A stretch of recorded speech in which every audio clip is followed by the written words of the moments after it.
என்னுடைய கேள்வி என்னன்னா, சுகர் பேஷண்டால நோம்பு பிடிக்க முடியல, அதுக்கு 30 நோம்பு பிடிப்பதற்குள்ள சாப்பாட்டு பணத்தை கொடுக்கணும்னா அதை நோம்பாளிக்கு தான் கொடுக்கணுமா, இல்ல நோம்பு பிடிக்காம இருக்கவங்களுக்கு நம்மளுக்கு தெரிஞ்சவ யார்ட்டையாச்சும் கொடுக்கலாமா?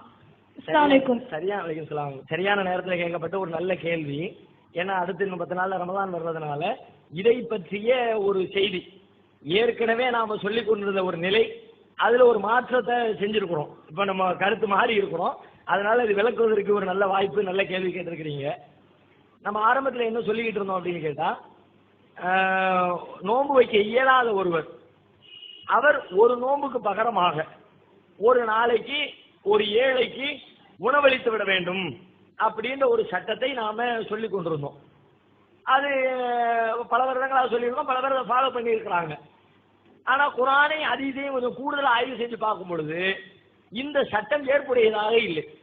எந்த அடிப்படையில் அப்படின்னா 2 காரணங்கள்.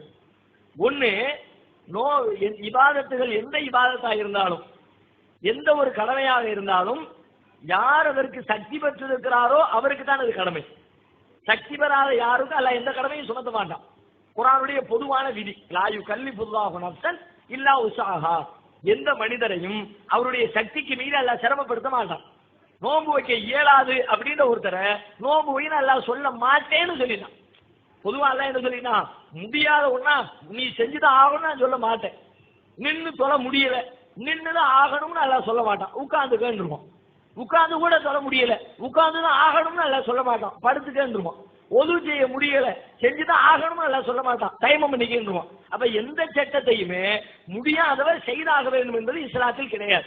முடியாதவருக்கு விதிவிலக்கு. ஹராமான உணவுகளை சாப்பிடாதீங்க ஒரு பட்டியலை போட்டான். பட்டியலுடைய முடிவில் அல்லாஹ் என்ன சொல்றான்,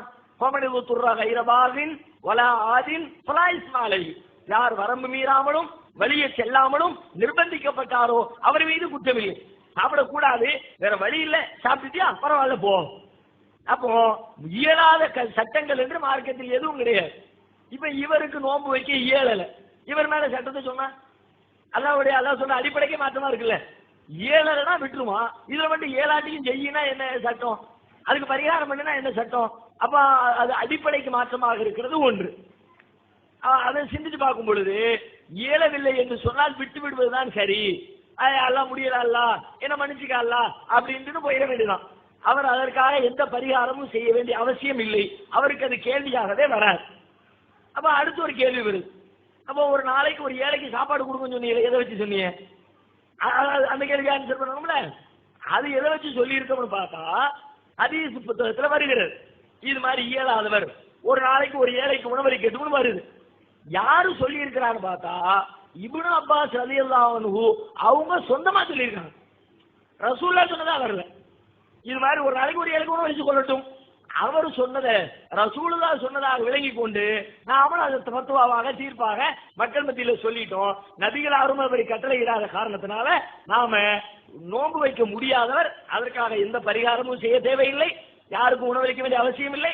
தாராளமா சும்மா தர்மம் செய்யட்டும், அல்லாஹ்விடத்தில் நன்மையை பெருக்கிக் கொள்வதற்காக உணவளிக்கட்டும், அது தப்பு இல்லை. இதற்கு பரிகாரம் அது என்று செய்ய வேண்டிய அவசியம் இல்லை. ஏனென்றால் இயலாதவரிடத்தில் அல்லாஹ் கேள்வி கேட்க மாட்டான். Token number 3.